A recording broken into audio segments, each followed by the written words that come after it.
Fascism can be glittery. Yeah. It can be. And that, I think, is a big takeaway of the film.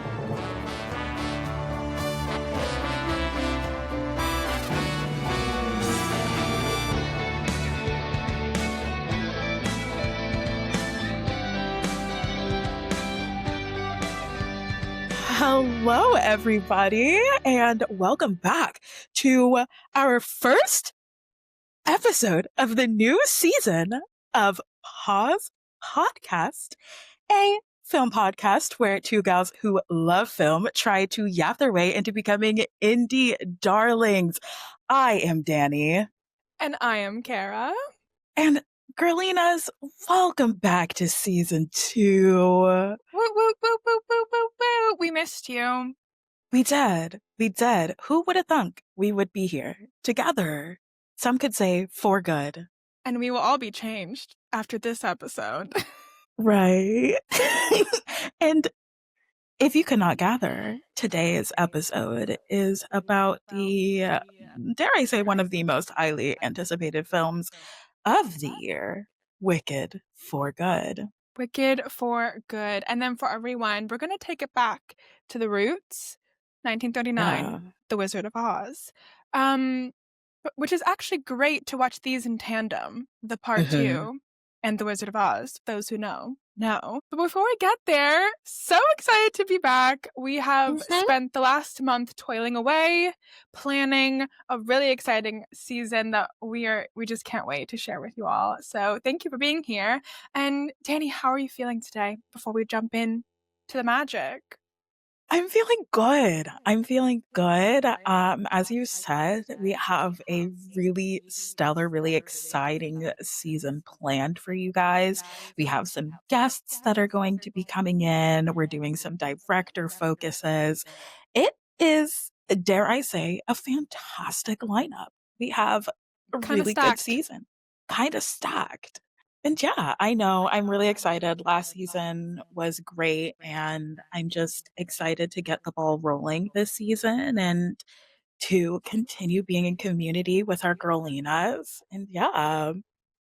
Yeah, last season was like training wheels, figuring it out, hand the girls the mic. And I feel like now we know kind of more the vision of what we want for the show, and we're just really excited to keep going. And we thought, what better A better way. gift to give the darlings? Right. We had to come back with a bang, and only one film fit that this year. Wicked. And that's Wicked. Do you wanna kick off our first play of the season? Oh my gosh, I would love nothing more. Let's do it.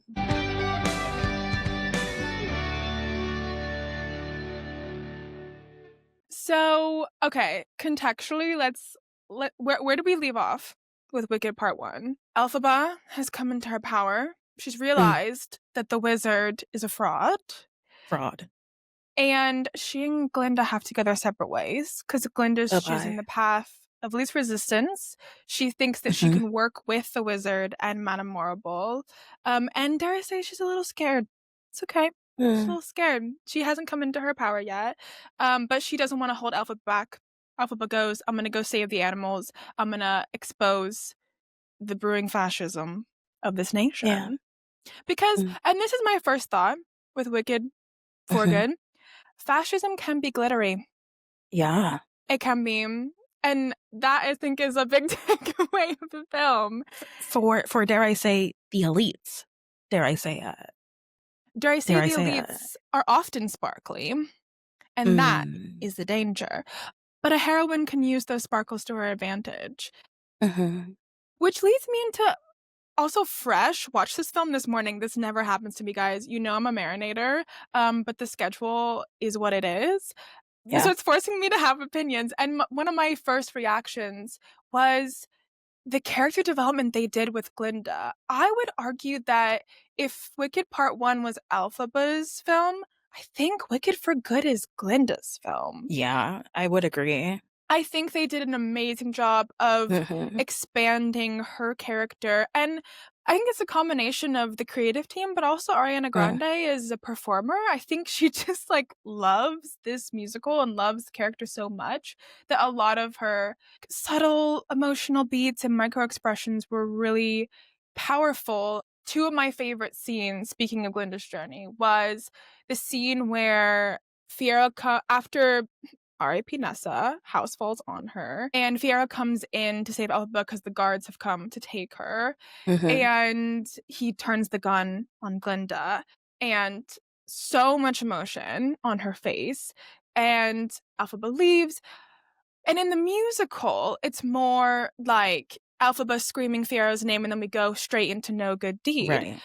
But they really took a moment for Glinda and Fiera to face have a moment of Mhm, Glinda admitting and understanding that he's in love with Elphaba, and that even though she is so distraught and betrayed, she loves them both. mm, And Fiyero gets a chance to apologize to her, which I don't think happens in the musical. And yeah, it just gives Glinda this opportunity again to keep those wheels turning, to mm, add a bit more meat to her journey. And then the second moment that just like broke my heart was after For Good, when Elphaba kind of shoves Glinda into the closet before Dorothy and everybody comes in, and she's like, "It'll be fine, like you'll be fine." And then they center that whole scene from Glinda's perspective, watching through the crack in the door of the closet, which I thought was just so genius. And them just saying like the last thing they say to each other is "I love you." Glinda just breaking down in tears. This girl's crying this whole film because a lot's going on with her. She's trying to realize that she really has to walk the walk and not just talk the talk. right, right. And I think there's been, I think, some criticism of Glinda's character online because when you do break it down, there's so much tension and layers between these two best friends and the activism of it all and kind of Glinda's Mm, role in this regime. But I think, like, as easy as it is to say, like, oh, okay, like she had to watch her best friend die in order to, like, take the cause mhm, seriously, I think that's a bit reductive. And I think we needed to see the pain of Glinda learning these lessons and realizing what her power was outside of just PR and public opinion and what it actually means. Like they had that kind of theme of what does the word good mean and her just using mhm. it as a badge of honor. And then what like Elphaba's always understood what the word good means and she's just expressed it in a different way and she teaches Glinda that. I don't know. What did you think of Glinda and Elphaba and the whole activism theme of it all? Yeah. To be fair, like, to the point of, oh, Glinda just, betrayed her best friend. If we're talking about a regime where she watched them, like, kill people and capture people and torture animals and, like, the whole work, I don't know. I too probably would hold my tongue and kind of do what they told me to do because I'm like, "Oh, I'm next." And to be fair, at the end of Wicked Part 1, she chooses to stay. Like, she knows that they're Mhm. after Elphaba, they're running, they're trying to help Elphaba escape, and she decides that she is staying there. Like, she decides that this is the path that she is going to take, and she's like, "I support you, I love you, but I'm loving you from afar." And it's just 2 sides of a war that's happening. And you mentioned the scene between Glinda and Fiero, and you can see both Jonathan Bailey and Ariana in that scene, Snaps, stellar snaps, acting, snaps. because barely words were said, but the look in each other's eyes was Piercing. a story. It was just a story in and of itself. And I think that that was the moment for Fiero when he was like, "Okay, I'm choosing this. Like, I'm choosing good. Like, I'm choosing to be on the right side of this, even if it kills me." And a lot of his journey was him trying to protect Elphaba from the inside, and that was his story. That was his truth. But I think with Glinda, like we saw for in Wicked Part 1, like all she wanted was to be accepted. All she wanted was to be loved. She wanted to be a witch, and she got these powers, basically like this influence from accepting the path that the wizard and Madame Morgul were handing to her, and they was like, "This is how you get loved. Like, this is how you get the adoration of our citizens. Like, this is all you've ever wanted." And they handed it to her on a silver platter, and yeah, that was my takeaway. And as you were saying at the end, where she finally is able to like look at the grimoire and like open it and like do a spell, like the spell that's there is to calm her anxieties. Like it's to calm her Mhm. fears. It's to be like it's basically a spell to be like, "Hey, we're okay. Like I we can be okay." And I thought that that was really powerful, and maybe it was Elphaba's, like, last gift to her, like, turning the grimoire to this spell to be like, "You will be okay, and everything is gonna work out." But yeah, I completely agree with you. I do think that if Wicked Part 1 was Elphaba's story, then For Good was all Glinda and her coming into the consequences of her choices and the actions that she's making. And especially a lot of people are like, oh, like she betrayed her best friend. Like she told the wizard and Madame Warble exactly how to lure Elphaba out, which is by way of her sister. But if we're looking at it, like she got stood up on the altar and her man's number one, her man's is leaving with her best friend. And mind you, whether this is implied, whether this is whatever, the girlies online are saying that there was some, homoerotic tendencies between Elphaba and Glinda. It's Take what whatever you you want want. it to be, honey. It's It's whatever whatever you you want want it it to to be. be. It's whatever you want it to be. But the two people in her life that knew her, because the entire time, Elphaba and Fiora were the only ones to continue to call her Galinda, like by her name, by her Yes. name. Like it was a Mhm. very subtle, but a Intentional. very intentional choice of like, at our core, we know you. Like we know who you are.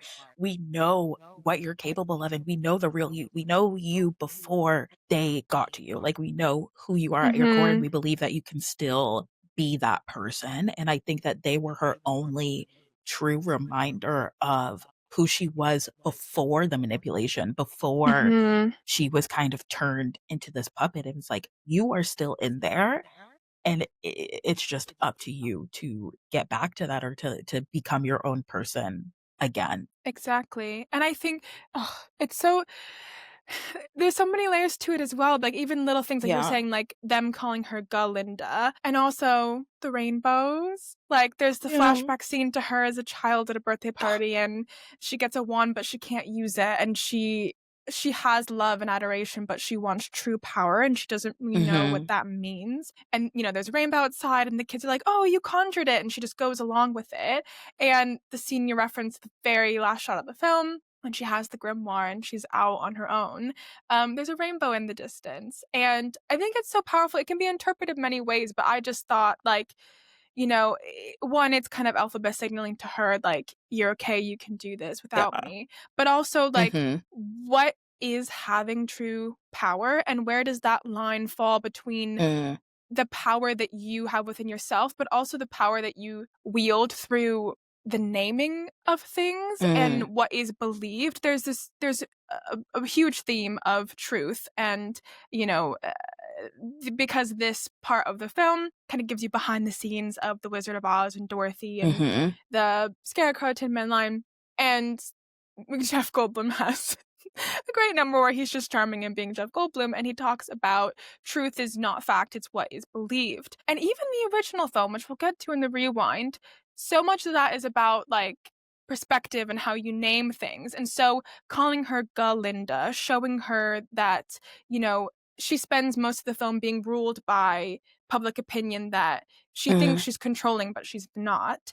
And in the end, all it took for her to take over Oz and send the wizard and Madame Morrible away was her thinking that she was powerful. It didn't She doesn't have Mhm. magic this whole time. She starts her grimoire journey at the very end. But if you believe something and you command something in yourself, you can wield truth and you can make something out of nothing, which the film explores in both positive Mm. and In negative nefarious ways. light.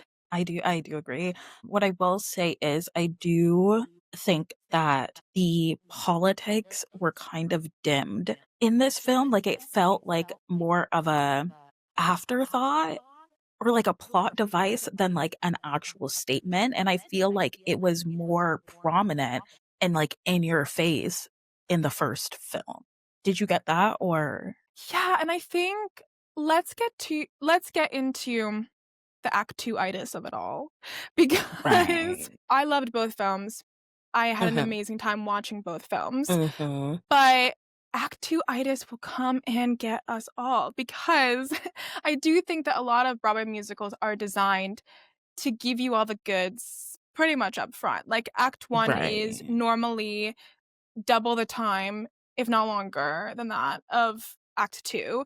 And so a lot of the setting up and the heavy lifting and the Mhm. show-stopping numbers Mhm. and all the big spectacle is in act 1, and then act 2 is normally just us kind of, like, tying up Wrapping a it up. bow, wrapping it up, which stretching 45 minutes into 2 hours, I did think that there were some pacing issues and that, like, not that I was ever not compelled or not entertained, Mm. but, like, certain things that were elongated, I might have trimmed, and then certain things that were trimmed, I might have dug Trimmed, I would've a into more, yeah. and I think that goes down to, like, all the great work they were doing with Glinda's character, and really the friendship is Mhm. the anchor of this film, and it was done beautifully.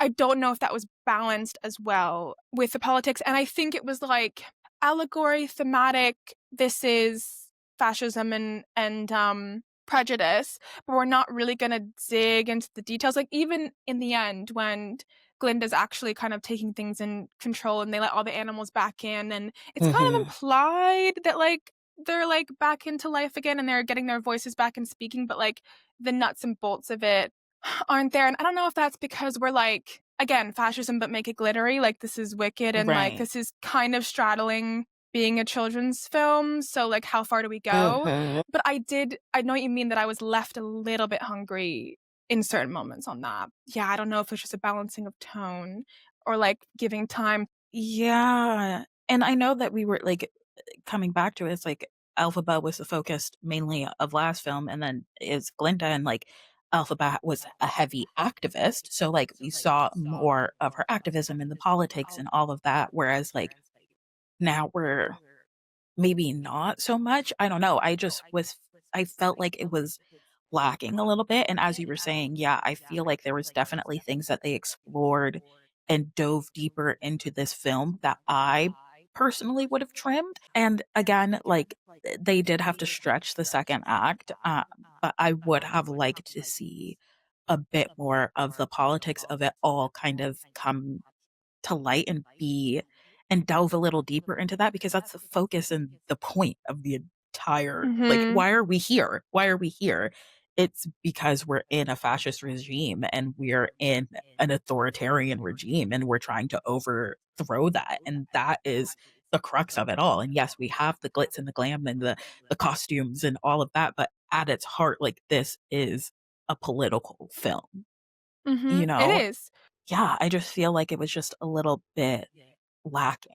What they did to a degree, which maybe this was the way in for me and I wanted them to dial up a bit more, is taking the politics and really digging into what these 2 characters were doing with it. Because I think the reason why part 1 is so powerful in Mm, Elphaba's journey is you get to see in real time her disillusionment of the mm, wizard and her mhm. learning that, "Oh, okay, like, people in power don't necessarily have the best interests of the people in mind, and there's a Yeah. lot more at play here than I thought," and it's Mhm. a bit of a coming of age moment, and you could argue that that coming of age is mirrored to Glinda in this film, but I did crave a bit because the nuance is there, like, the nuance is there for Mhm. the taking, and there is so much nuance into Elphaba, like, making the decision to, like, let go and pass on this activism to Glinda and trust Glinda, even though there's Yeah. so much complication in their relationship and in the politics of the time, and I would love a pre for good conversation where Glinda kind of admits, like, I think I have it wrong, and I tried Right. my way, because I don't necessarily think that Glinda's way like, when she during the song Wonderful, when she's trying to get the wizard onto Elphaba's side, and she's trying to be like, "Okay, like, if we take public opinion, and even though I know you're innocent, everybody know like, we know you're innocent, the public doesn't think you're innocent, but if you work with us and you play the game, then eventually we'll get what we want," and, like, doing it from the inside out, which is not a stupid or I unnoble way of yeah. doing things.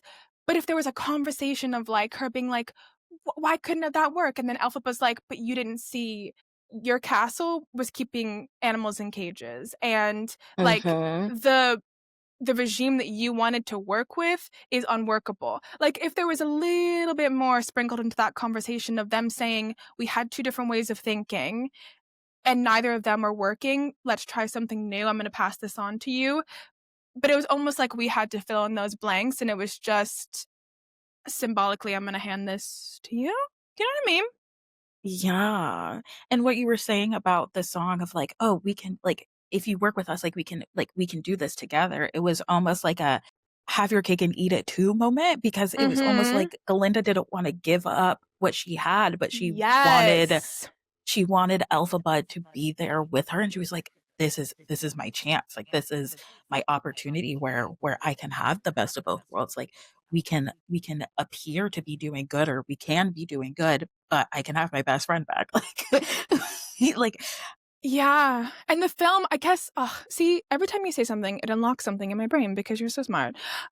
I guess in a way I guess in a way the film is then about sacrifice, like, yeah, Glinda can come into her power, but she has to believe that her best friend and the love of her life is dead. Like, she has to give up her best right, friend to have it, and Elphaba can get a new future for Oz, but she has to become a pariah, I'm and she can't live in the world that she wants to build, and then Fiora has to mhm, give up his vanity for a cause. So I there there are things that work. I see it. I see it happening, but yeah, and maybe I don't know. This was on my mind because there was a 6-year-old sitting next to me in the theater. She was cute as could screaming. be, screaming. But also I'm like, because it was released as a film, it Mhm, became more of a children's genre, like, kids coming to see mhm. it, this is a children's film, but the musical's not really, like, Music is not. for kids, and I wonder if part of our qualms with it be because after the success of part 1 and the demographic that came out to see the film, if they or with both films, if they wanted to straddle more of the 4 quadrants of the audience, because I kind of felt that it was teetering between an adult film and a children's film a Right. lot. I don't think they could strike a balance, and this comes into conversations around the implied sex scene between Elphaba and Fiero, And I like, wanted more. and that ugly behind cardigan. Right. Why was she getting comfy cozy in her grotto when she was about to get dicked down? Like, I wanted to see some lace. I wanted to see some Right. lace. That could have been so sexy. And I just think that we lost a lot of the more adult themes Mm. trying to, I don't wanna say pander, but to, Trying to like, balance. trying to balance, and I was like, oftentimes, there's certain stories that are not like, it is a family-friendly film. Yeah. And I just don't know if it should, like, I feel like it got more tailored towards the kids and wanting to have, because like, if we're going into the marketing and the PR of it, it's branded up the wazoo, you know? And Mhm. I think that they were trying to appeal to that kid demographic because, again, Christmas is around the corner, and the kids are Mm. gonna want a wicked lunchbox. And there it is. But then I think we lost a lot of the meat of the film because of it. Is that why you think it was like politics light? Maybe? Yeah, I think that's why it was politics light. And I'm not saying that it's bad because I loved it, you know? I loved No, it. I It loved made it it made too. me feel it made me feel a lot, you know? It made me feel a lot, but I think the marker of a really great film is that it gives you the ability to think critically and to also feel heavily, and I don't think that they hit the nail on the head with the thinking critically portion of it. Mm. Like, I think that they pulled back a little bit so that it could appeal to a more broad audience, which is fine, but I think that in turn that they lost a bit of the heart and the meat of the film, like something that would make it substantial. Mhm. Yeah, because I mean, at the end we say it all the time on this podcast, but shock value and visceral reaction comes from specificity. But I think, like, if I had a kid, I think this would be a beautiful film to take them Yes. to, and a gorgeous, like, start to a lot of Mhm. conversations, and incredibly inspiring, like, amazing representation for kids. But yeah, I definitely think that it was made more allegorical and general, maybe to appeal to wider audience. What was it that was it Aretha Franklin? Aretha Franklin said, "Beautiful gowns, great gowns." Um, Beautiful gowns. beautiful gowns, great gowns. Um, and that was the film for me. Beautiful Beautiful gowns. gowns, great gowns. This goes back to all of the themes and everything aside, like, what I loved so much about this film and the first film is that John M. Chu and the entire creative team really, Mm. through the magic of filmmaking, created the feeling of watching a Broadway or West End show in Mhm. the cinema, and Yes. this the fact that so much of the costumes and sets were practical, like, these were huge Mhm. studio constructed Hollywood sets, and that sort of tactile nature and harkens back to the magic of what theater is, creating Mhm. spectacle and illusion from touch and light and sound, and that made it feel like a feat of filmmaking and a feat of, like, big Hollywood filmmaking, and that's why you, like, sit in the theater and you feel joyous and you cry and you have these visceral Mm. reactions because of the world and the spectacle of it all, and I think that should be applauded. The attention to detail, gorgeous gowns. Gorgeous Gorgeous gowns. gowns. And again, I you could tell that the creative team behind this has a really deep love and appreciation for the original medium, which is the theater and which is the stage. And it's not something you see very often with musical to film adaptations. I'm looking at you, Mean Girls. Um, Shots fired. I will shoot it. But they had and you can tell that they had a deep appreciation for the original medium of this film, which is for the stage. And yeah, and that was showcased so well and it was beautiful and they really transported you into a Mhm. world. Like you were there, you know? And you didn't wanna leave, like, I just Right. it's not often that you go to a film and you just revel in it, like, I just wanted to stay Yeah. there no matter what was happening in Oz, I was like, "I just wanna stay here," and that's Mhm. really special and really hard to do, it comes from lots of creative collaboration and people, like you Mhm. said, who really, really care. But that also brings me to a point that I do wanna make, which is all of our notes and thoughts on the pacing of this film aside, I stand by them splitting it into 2 Oh, parts. I 100%. I think there's no other way to do it, and I think 100%. when we think of two-part films, I think we think back to, like, Hunger Games and Harry Potter when it was Yeah. more of a financial decision, Mhm. and this I truly think was a narrative decision, and, like, not to mention there's, like, a year time jump between act 1 and act 2, but you just need time. Like, you Mm. if they cut anything from part 1, it just wouldn't it wouldn't be the same, and we wouldn't be as attached to these characters as we are. That's why we care so much, us talking about part 2. Right. It's because we had the space and the time to get to know them and all these moments that Ariana Grande and Cynthia Erivo are creating with their characters because they had the time to do it. So treating this again like we're making the musical into a movie, therefore, Mhm. we're staying true to this structure. And you're telling me that you would watch Defying Gravity and not have to leave afterwards? Like, you gotta leave the theater after that. You gotta go and take some time. Same with the intermission, like, same with the intermission. You get Defying Gravity, you take a beat. Like, you have to take a beat, and logistically, there is a 5-year time jump. There would be no way for you to Mhm. seamlessly really do that and keep the story intact if it was all in one film.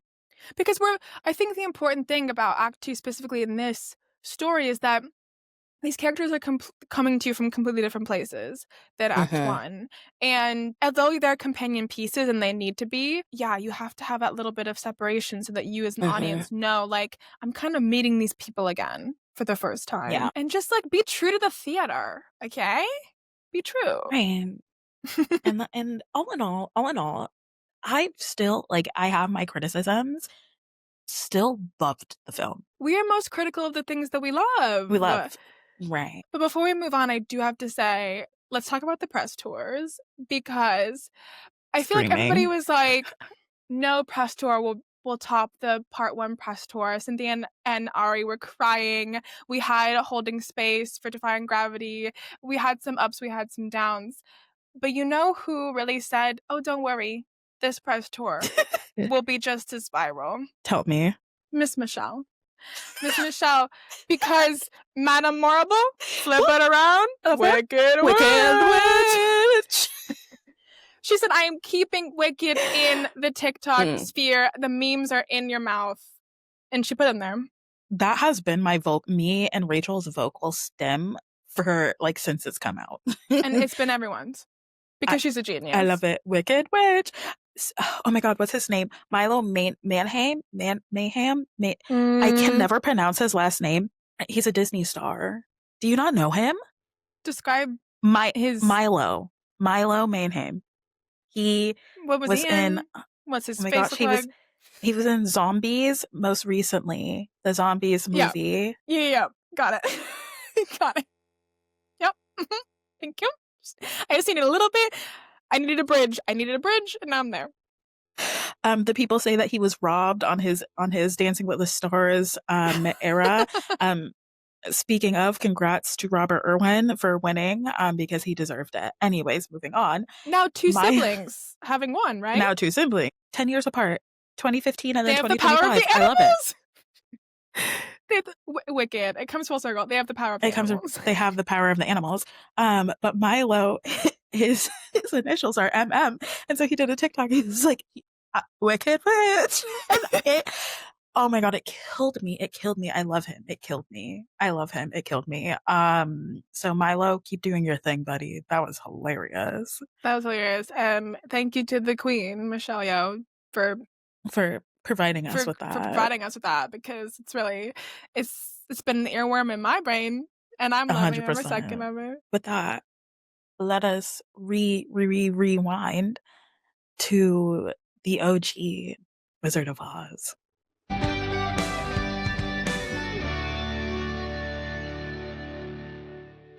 On their asbestos set.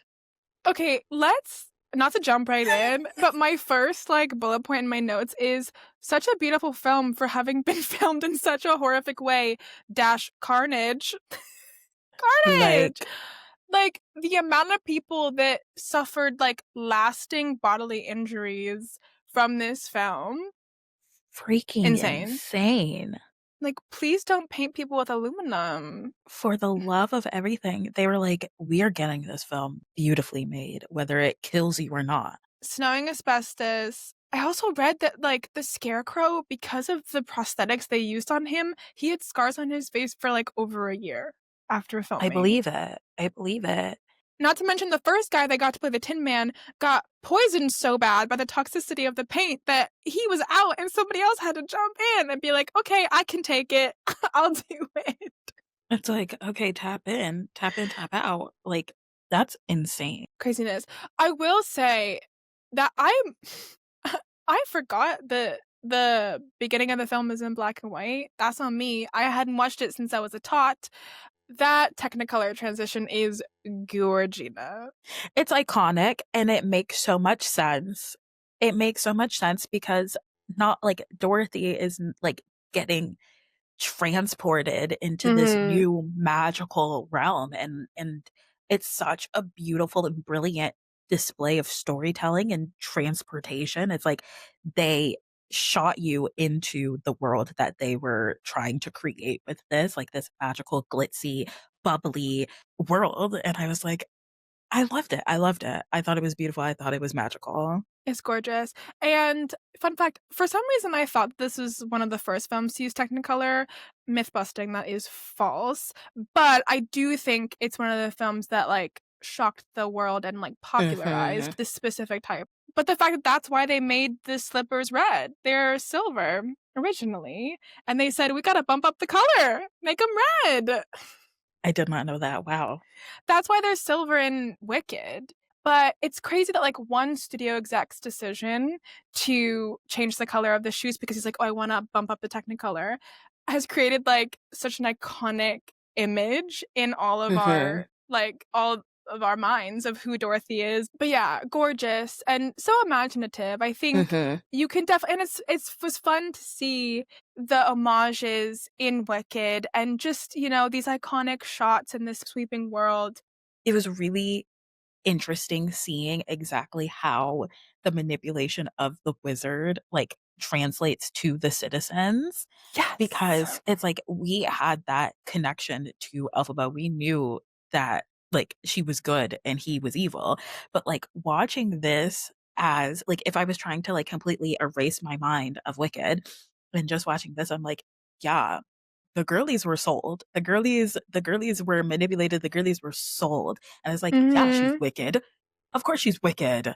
Of course she's wicked.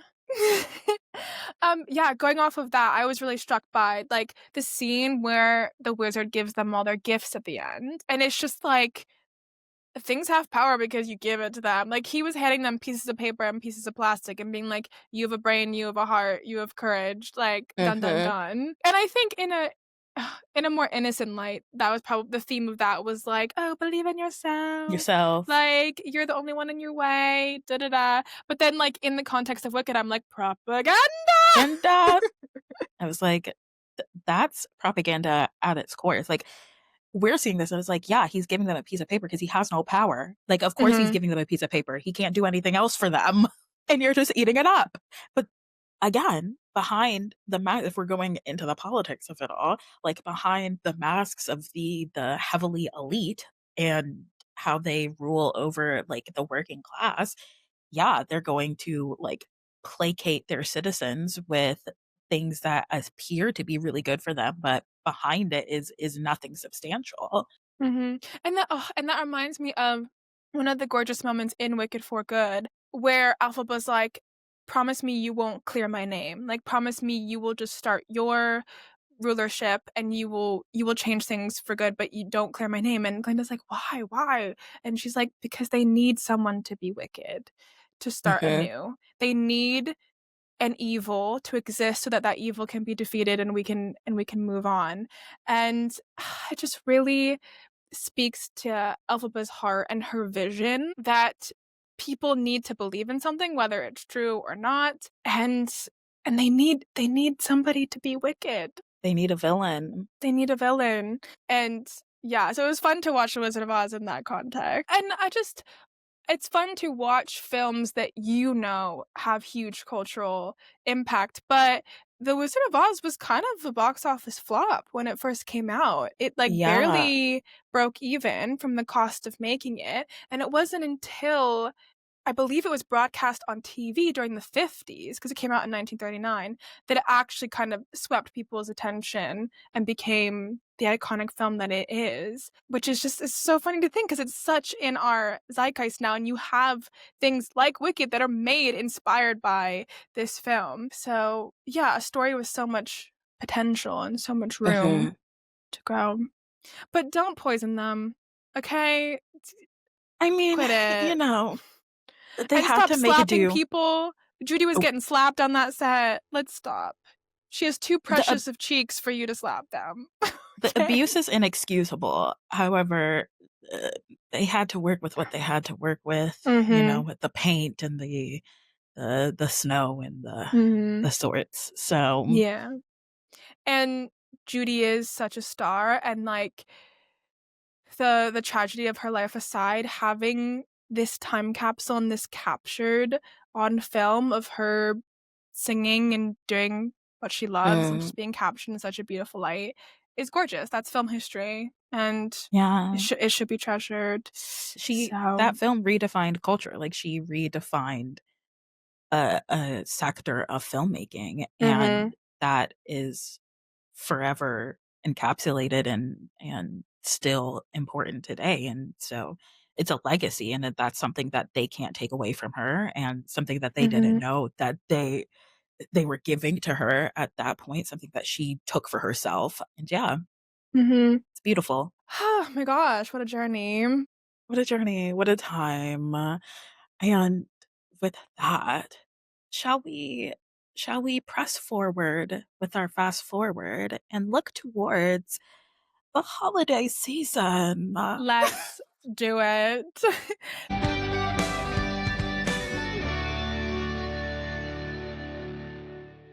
Danny and I thought it would be a great idea in the spirit of Mhm, uplifting films, female friendship, feeling good, feeling cozy. It's the holiday season, y'all.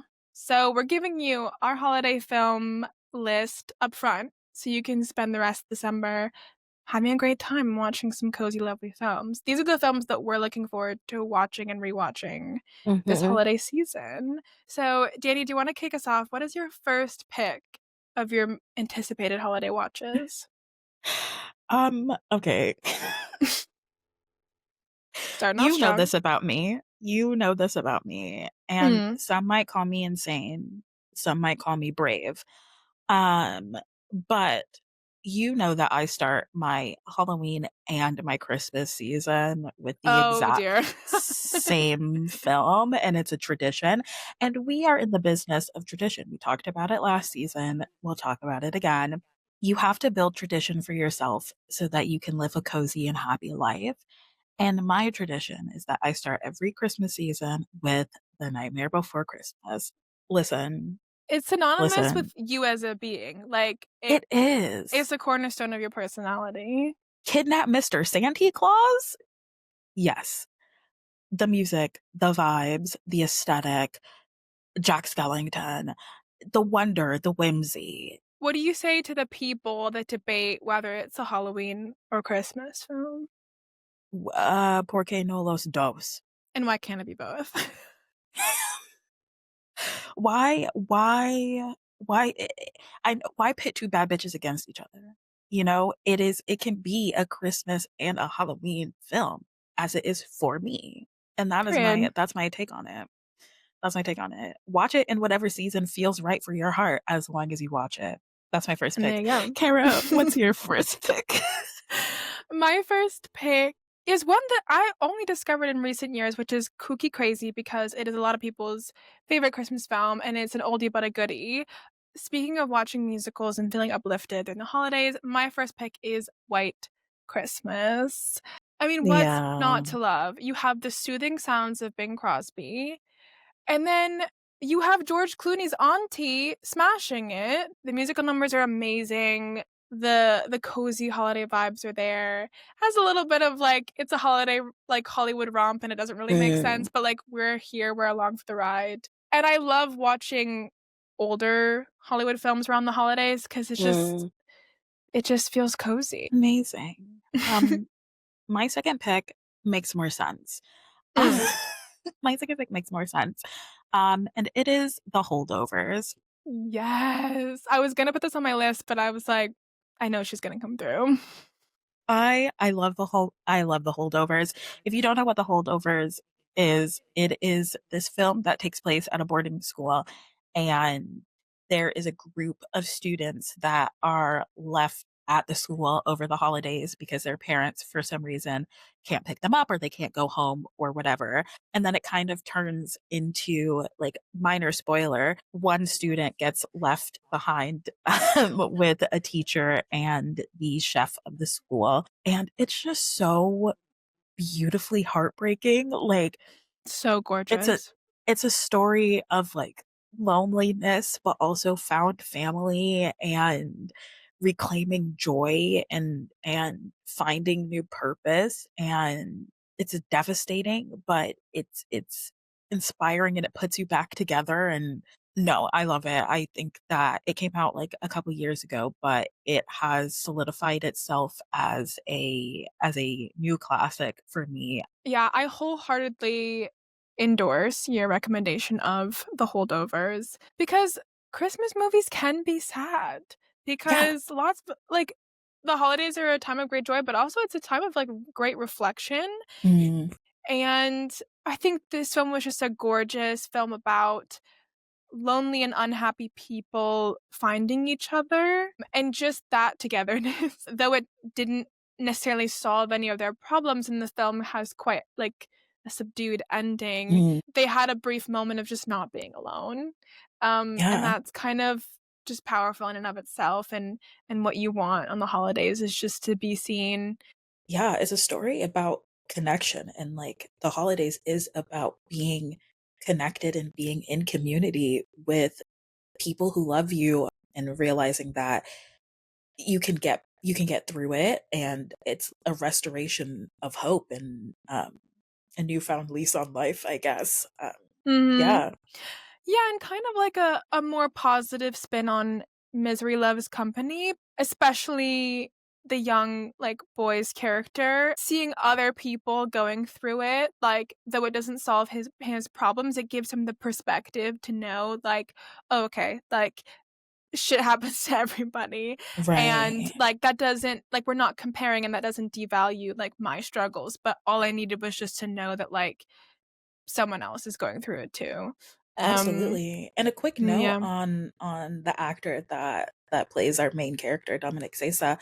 Um, he was my breakout star of the year. He Mm. and this was his debut, and he knocked it out of the park. Like, I felt so deeply from his character, and the way that he just commanded a screen and portrayed such, like, heartbreak was absolutely moving and absolutely brilliant for a young actor, and I'm really excited to see, his growth in his career as an actor, but I just thought that he was a breakout star, and, Mhm.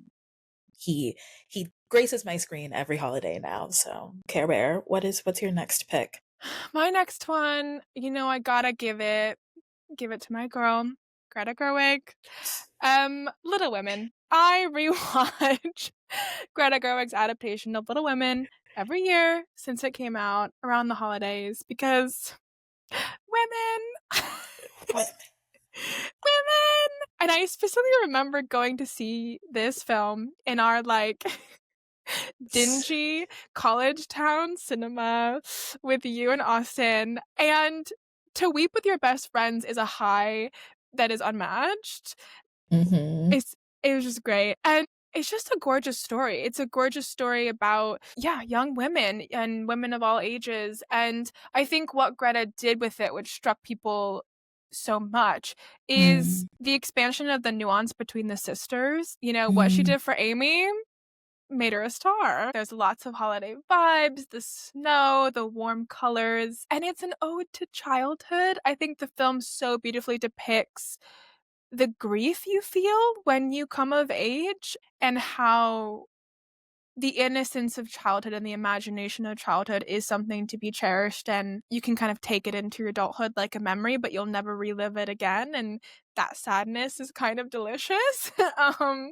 And yeah, it's a feel-good film for the holidays. Yeah, I think it just perfectly encapsulates and showcases all of the pathways that young women can go down, and I think it was, again, obviously so revolutionary of its time because it instilled a sense of independence and ambition into young women and Mhm. young women like Jo who wanted to chart their own course, but also with the oldest sister, being like, "Yeah, I want to be a wife. I wanna be a wife and I wanna be a mother," and Mm. learning that that is okay, and it's okay to choose differing paths, but also to, like, Joe's point of, like, men are boring, like, we'll be interesting forever, like, Yes.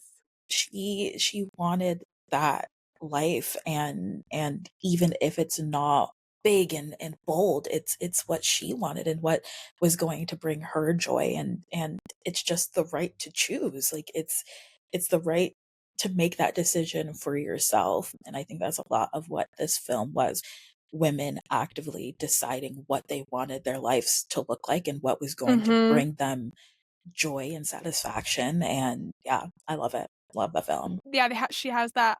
Emma Watson in the film has that iconic line of, like, "Just because my dreams are different from yours doesn't Yeah. make them any less special." And you're right, no matter where they end up, all the sisters, having learned, from their mother and each other, that whatever choice you make, have it be an active choice. And also, we have an iconic performance from Meryl Streep. So, what more could you want Of during the course. holidays? What is your last pick, Danny? As we know, That was a pregnant pause. My anticipation through the roof. Please hold all expectation and lower it to the ground, in fact, because there's one thing that you know to be true about me, but that the audience may not know to be true about me, is that in my heart, once the holidays roll around, once the Christmas bells start to chime, I, Danielle Bernadette, turn into a middle-aged white woman. We're taking a trip to small town USA, people. Small town USA with big city boy/girl meets small town girl/boy. And I am recommending the entire Hallmark catalog to you. It has to be done. It has to be said. There's no Let me way tell you around something. it. Let me tell you. Let me tell you something. Let me tell you something. Oh man. Guys, I know I come on here and I know that I talk a lot of I shit. hate love. I hate love. I hate rom-coms. But you don't know the magic of Christmas. It changes everything. It changes everything. When I tell you I can't get enough, I can't get enough. There's just a simple joy of watching the absolute absurdity that takes place. And it gets like, some of them are really realistic, really fun, really cute, and some of them have a magical Santa that comes in and is doing some magic to get the love interests together. My favorite one, and me and my friend Coco, we both really enjoyed this one.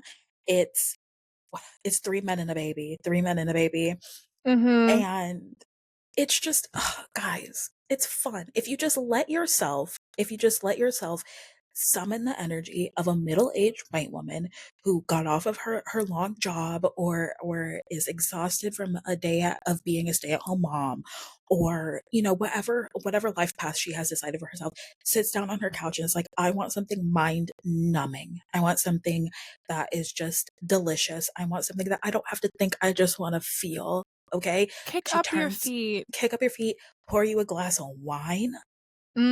Guys, I'm telling you, it will change your life. Just enjoy the comfort of it all. Like the camp of it. It's all camp. It's all camp. And if there's one thing this world needs, it's more camp. Like, Right. the holidays are corny and cheesy Yes. and whimsical and campy as hell. And part of the fun of it is just being like, how silly goofy is this? And just giving Yes. yourself the time to not take everything so seriously. Exactly. Not everything needs to be Oscar nominated, okay? Like, Hallmark does nothing better than Christmas, famously, literally famously. And that's all I gotta say for you. Kira, what's your last pick? In the same vein of cheese that we love, I have to say The Holiday.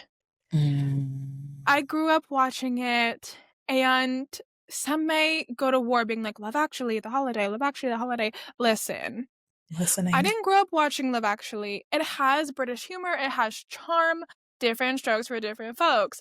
I choose the camp of The Holiday because I grew up watching it. Some may say, it's not a Christmas movie, there's too many palm trees. What of it? Okay? It's so much fun. It's so Mhm. much fun. She finds her gumption. Everybody's Mhm. they're trying new things. They're breaking out of Mhm. old patterns, and Mm. I love it. And it might be rooted in nostalgia, but as we said, part of creating a novel and cozy life for yourself is creating tradition and Yeah. creating comfort. So the holidays, you gotta rewatch. You gotta rewatch. And you can make a whole night of it. Like, make yourself Yeah. some fettuccine, get some wine, get all those little individually wrapped Christmas chocolates. Ah. key on the individually wrapped because there's just something about, like, seeing the The wrappers and crinkle. just, like, the crinkle of it all important.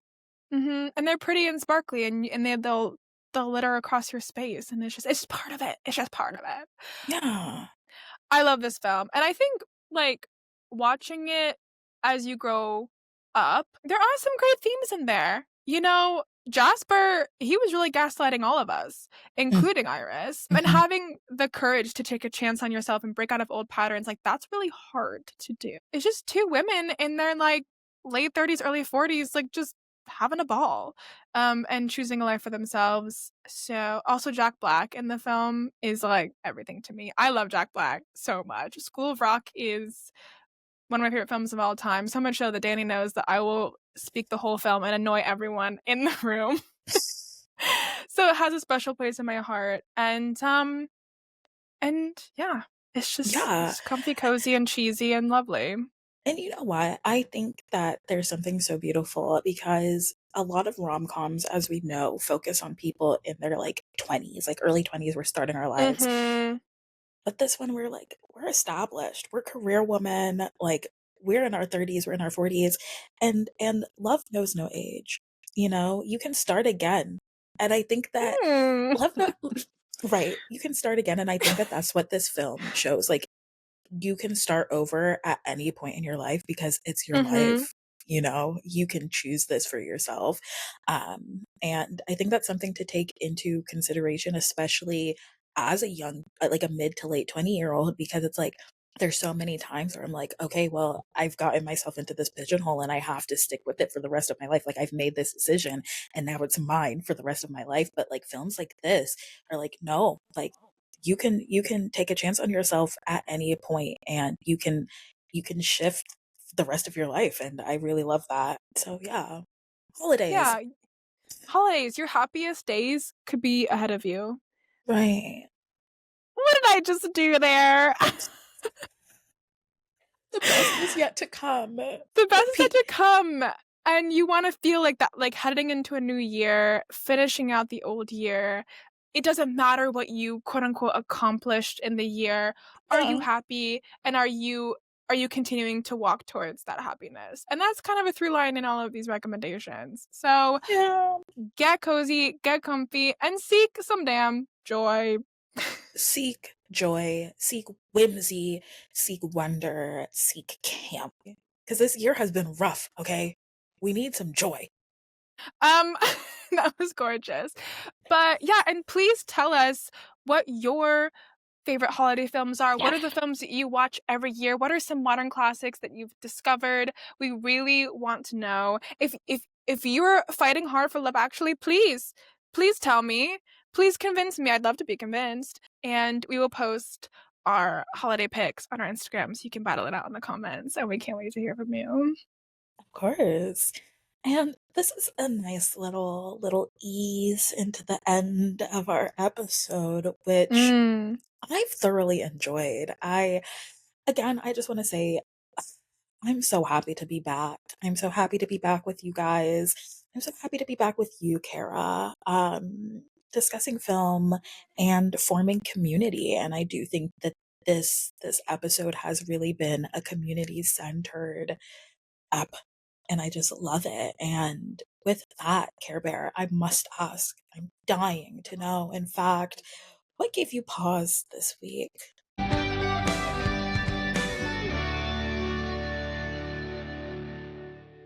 Okay. As we've established, Oh, the holidays right around the corner. And the through the hustle and bustle of us girlies working hard trying to make it to the end of the year, you do have to choose some whimsy for yourself. yeah. So, I recently went ice skating. Ooh, Bambi you on know the how I feel about ice. that.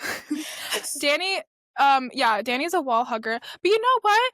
It's all about making choices, as we said, and Danny would much happily drink her hot cocoa on the side and say, "You're doing great, sweetie," to her friends, and that's her truth. Mhm. But I, every year, choose to think, maybe this is the year that I'm gonna turn into the ice princess And right.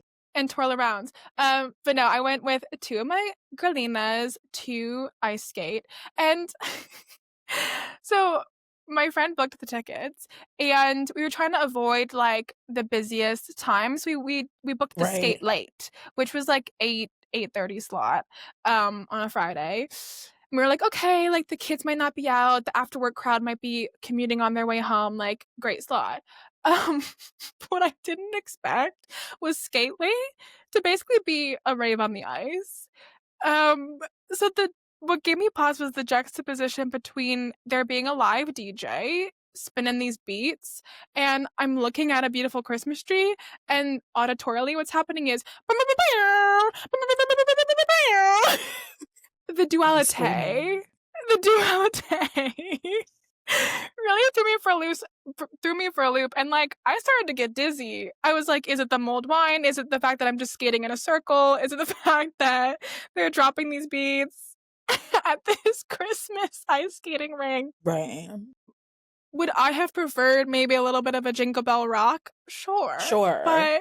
but it was hilarious. It was it was wild, but I had a good time. Oh my god, I love, you know what? Pump it up. Pump up the Pump it jams. up. Let's let off some steam, okay? After a work day at the ice skating rink. Look, I love it. I Mm-hmm. think that's a vibe. Mm-hmm. I would have enjoyed it. It was great. Also, it was great people watching, and I wanted to ask you, in my opinion, so there's a lot of couples there because it's Well, cuffing season, famously, it's cuffing famously. season. And it got me to thinking because I also like saved a girl's life. Right. Because I used to be the girl that was falling, and then a girl fell into me, and I didn't fall down. I held her up, so basically I saved her life. You know, you But did. she was on a date. She was really sweet about it too. She was like, "I'm so sorry, I can't stop myself." I was like, "Girl, it's fine." But she was on a date with a man, and I think on an ice skating rink, you either have couples who are on their first date or have been together for 10 years. Like there's Yeah. There's no no in in between. between. And if you're on a first date, what a great way to be humbled, first of all. Very much so. But stick to the sides. Don't be taking your girl into the middle with the figure skaters so that she has to fight for her life. She's already fighting for her Mhm. life. She's on a date with a man. Okay? So let's And dial there it it back. is. And there it is. Don't just keep to the side and have some mulled wine and like chill out instead of fighting for your life on the rink. But anyway, I digress. I'm screaming. That's hilarious. I think my nightmare first date is ice skating. Would I be ice do. skating. I think that would be my nightmare first date experience. Mm-hmm. Uh, Terrible. 0 out of 10 Yikes. recommend. Yikes to the max. But anyway, Danny, what gave you pause this week? In the spirit of Christmas, Mm-hmm. Always.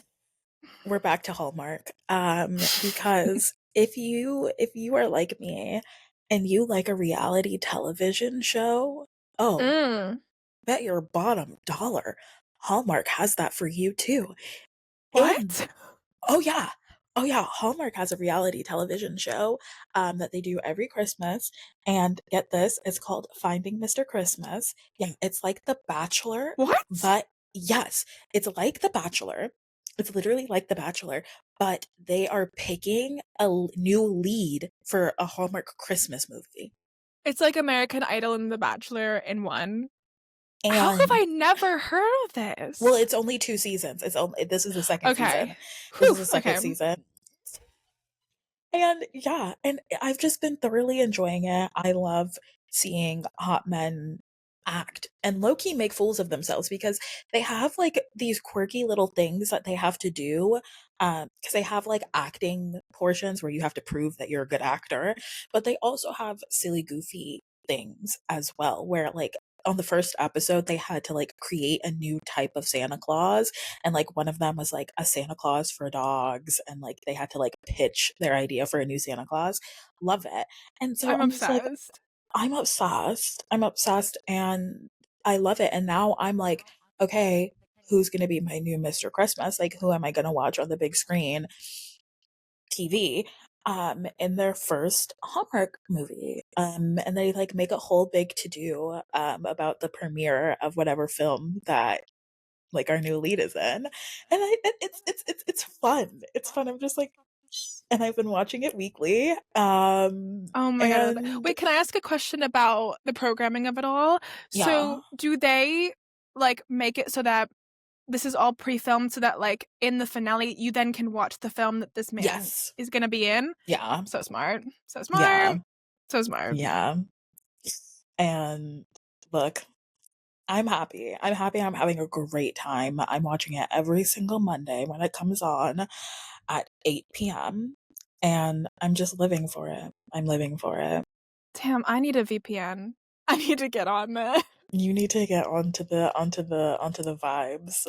It's just it's so comfy cozy. It really is. It I has love that. done wonders in like my mental health of like ushering in the Christmas season a little bit early, because I am a big proponent of like we're not doing full blown Christmas until after Thanksgiving, um, Agreed. right? But just finding pockets of joy a little bit early on, I can get jiggy with that, and so that's what gave me pause this week. I love that Thank so you. much. Well, with that, we have come to the end of our season 2 premiere episode, and what a way to start. We're just so excited for what we have in store, and, let us know what you thought of this episode. If you liked it, please share it so we can grow the darling community, and, Danny, if they would like to keep in touch with us, where can they do that? You can find us on socials, Instagram, TikTok, and YouTube at PausePodGirls. Please give us a follow, leave comments, slide in our DMs. We would love to chat with you and build community with you. And with that, we hope to see you here in our next episode and have a lovely, lovely week. Bye. Bye.